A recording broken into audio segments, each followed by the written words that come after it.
ಹರಿಹರ ರಗಳೆಯ ಶಿವಭಕ್ತ ಹಲಾಯುಧ. ಉತ್ತರ ದಿಶಾಭಾಗದ ನವಗ್ರಾಮ ಎಂಬ ಊರಿನಲ್ಲಿ ಹಲಾಯುಧನೆಂಬ ಶಿವಭಕ್ತನಿದ್ದ. ಅವನ ಕೈಯಿಂದ ಮಾಡಿದ ಅರ್ಚನೆ ಶಿವನಿಗೆ ಪ್ರಿಯವಾಗಿತ್ತು. ಅವನು ಶಿವಾಲಯಕ್ಕೆ ಬಂದು ಅಭಿಷೇಕ, ಪೂಜೆ, ಧೂಪ, ಆರತಿಗಳನ್ನು ಮಾಡಿ ಆರೋಗಣೆ, ವಿಳೆಯಗಳನ್ನು ನೀಡಿ ಹೊಸ ಹೊಸ ಗದ್ಯ ಪದ್ಯಗಳನ್ನು ಹೇಳಿ ಶಿವನನ್ನು ತೃಪ್ತಿಪಡಿಸುತ್ತಿದ್ದ.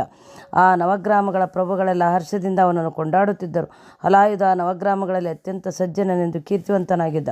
ಅವನು ಆ ಊರಿನ ಎಲ್ಲರನ್ನೂ ಸಜ್ಜನರನ್ನಾಗಿ ಮಾಡಿದ. ಎಲ್ಲರೂ ಪೂಜಾಸಕ್ತರಾಗುವಂತೆ ಮಾಡಿದ.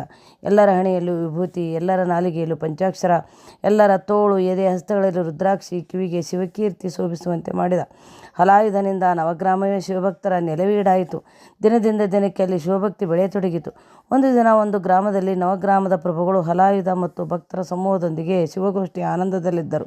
ಅಲ್ಲಿ ಮಾತಿನ ನಡುವೆ ಅಧಿಕ ಮಹಿಮಾವಂತರಾದ ಶಿವಭಕ್ತರ ವಿಷಯ ಪ್ರಸ್ತಾಪವಾಯಿತು. ಶರೀರ ಸಹಿತ ಕೈಲಾಸಕ್ಕೆ ಹೋಗಲು ಓಹಿಲಯ್ಯನಿಗೆ, ಊರಿನ ಸಹಿತ ಕೈಲಾಸಕ್ಕೆ ಹೋಗಲು ಉದ್ದಟಯ್ಯನಿಗಲ್ಲದೆ ಬೇರೆ ಭಕ್ತರಿಗೆ ಸಾಧ್ಯವಾಗುವುದೇ ಎಂದು ಅವರು ಮಾತನಾಡಿಕೊಂಡರು.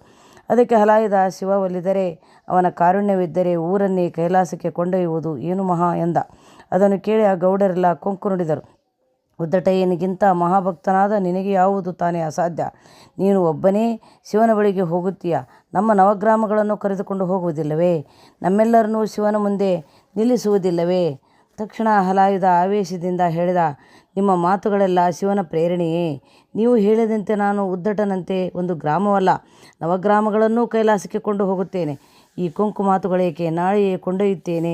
ಡಂಗುರವನ್ನು ಹೊಡಿಸಿ, ಇದಕ್ಕೆ ಯಾರು ಅಡ್ಡಿಪಡಿಸುತ್ತಾರೆ, ನಾನೂ ನೋಡುತ್ತೇನೆ ಎಂದ. ಹೀಗೆ ಪ್ರತಿಜ್ಞೆ ಮಾಡಿ ಹಲಾಯುಧ ಬೆಳಗಾಗುತ್ತಿದ್ದಂತೆ ಶಿವಾಲಯಕ್ಕೆ ಬಂದ. ಶಂಕರ, ಶಶಿಧರ, ದೇವ, ನೀನು ಕರುಣಿಸಿದರೆ ಯಾವುದು ತಾನೇ ಅಸಾಧ್ಯ?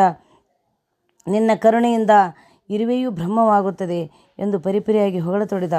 ಅಷ್ಟರಲ್ಲಿ ನವಗ್ರಾಮಗಳೂ ಮೇಲೆದ್ದವು, ಆಗಸದಲ್ಲಿ ಸಾಗತೊಡಗಿದರು.